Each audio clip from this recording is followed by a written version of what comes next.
As a longtime Hellboy fan, it continues to astound me that there are desperately few video game adaptations of the big red monkey devil's exploits. There's a lot to love about Mike Mignola's almost 30-year-old hellion, from his look to the fable-flavored supernatural world he skulks around, righting wrongs and protecting the innocent, the often touching pieces of self-reflection throughout the many stories that touch on themes of loneliness, discrimination, found families, and the risks and rewards of rising to a higher calling. 7 Hours with Web of Wyrd was a good reminder of the challenges involved with turning such a complex work into an interactive toy. While it nails much of the look of the graphic novels, it trades substantial story and characters for an entertaining but low-stakes, action-packed romp whose roguelite elements fail to give the heavy-handed devil his due.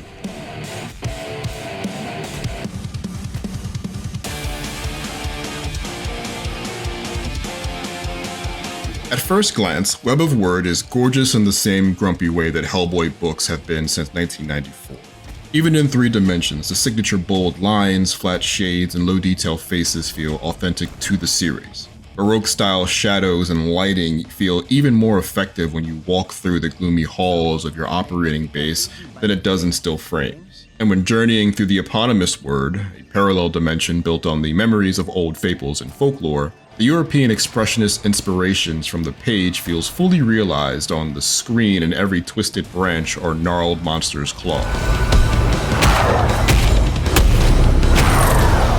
As a reader who has given my own voices to Mignola's classic characters in my head, it took a few runs to really come to like the ones in Web of Wyrd.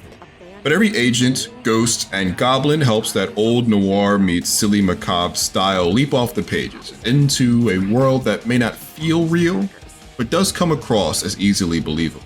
The biggest adjustment period was with Hellboy himself, voiced here by the late great Lance Reddick, doing a take on his signature smooth and precise cadence that adds a flavor to Big Red that I'll always associate with him going forward. Sorry, Ron Perlman. As long as there are no balloon animals, lady, we're good. The supporting cast is good, but the absence of signature Hellboy characters like Liz Sherman or Abe Sapien was hard to ignore.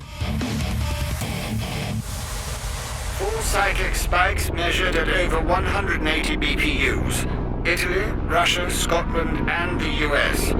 We've managed to contain the effects so far. The plot is a solid caper that would fit well into the pages of a Hellboy comic arc. After setting up shop in the haunted butterfly house, the BPRD work to figure out the secrets hidden inside the Wyrd. While Hellboy punches his way through the ever-changing storybook universe, the rest of the team watches his progress and analyzes the things he learns and brings back for clues. The trademark smart and punchy dialogue from the books is front and center in Web of Wyrd, but sorely missed are the standout moments of reflective prose and meaningful events that make the titular character so multidimensional and endearing. Instead, it trades introspection for action. So even though it tells a somewhat balanced story full of mystery and intrigue, it's not in a way that stands out among the best Hellboy tales. So Hellboy's trying to beat up an old man? He's an asshole. I'm just fine beating up assholes. The Wyrd itself is a mercurial maze divided into 4 levels with differently themed environments, like a Mediterranean kingdom or a shadowy English forest. Disappointingly, this is really only relevant in regards to the kinds of monsters you'll beat up in them, as each world is laid out using the same special rooms and events that reassemble randomly on every new run. But they're appropriately moody and help establish this chaotic land's bizarre tone. Making progress to the end of each world means entering rooms, clobbering every ugly mug in it, and moving on to the next room, connected by longer paths that sometimes house some easy-to-avoid traps. Unlike Hades, your progress isn't directed perpetually forward. Instead, you'll do plenty of backtracking to open doors and rooms you've previously been in after finding the appropriate keys.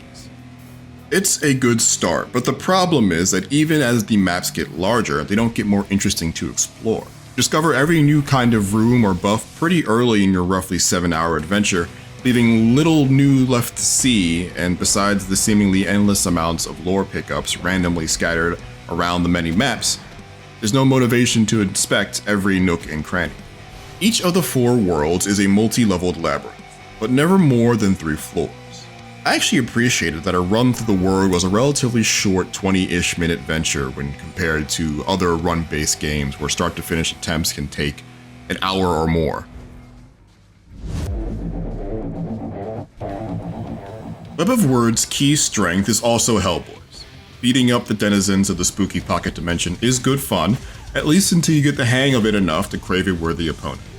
Combat is simple and easy to learn, with competent play requiring you to mix light and heavy attacks to wear down enemies regenerating toughness in order to leave them vulnerable and do permanent damage to their health.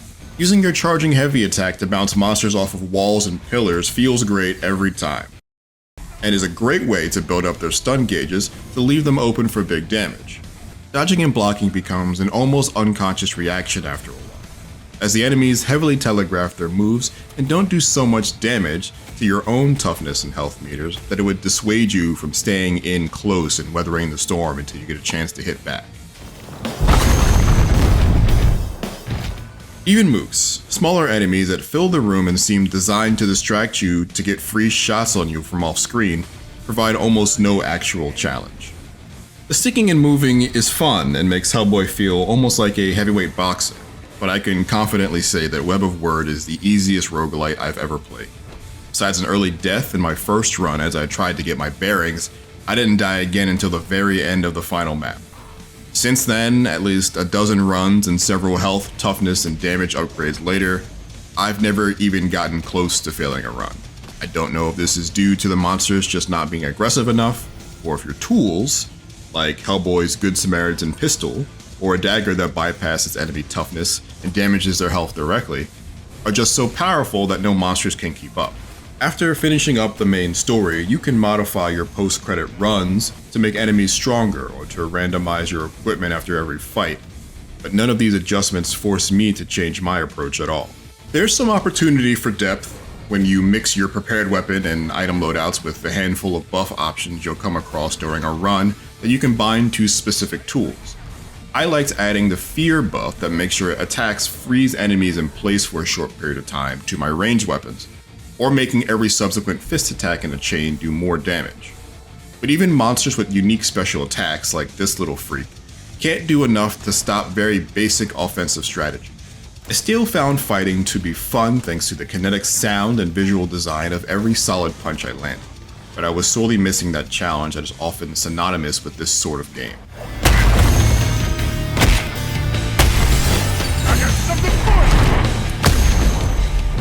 Between trips, you can walk around the butterfly house chatting with your team and spending some of the currency you earn during your runs to upgrade your equipment and stats. It's implied early that the waves you're causing in the Wyrd are affecting the mansion, causing it to change. Yet the only significant changes you'll find are new doors opening to let you dive into new layers of the dungeon. I wasn't expecting oldest house levels of transformation, but you'll exhaust everything there is to see and do in the house before you make it to the final sections of the Wyrd. It felt like a huge missed opportunity to turn this pretty great setting into something more memorable. Missed opportunity haunts every inch of Hellboy Web of Wyrd. Its faithful adaptation of the striking look and sharp wit of Mignola's classic comic books is excellent.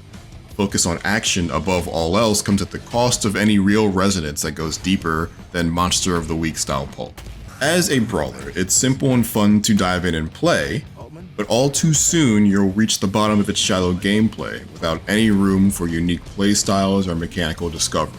As a roguelite, I appreciated the short runs that were just long enough not to overstay their welcome, because spending too much time in maps had felt so similar with nothing all that interesting to see and do in them besides slap bad guys would be a real purgatory.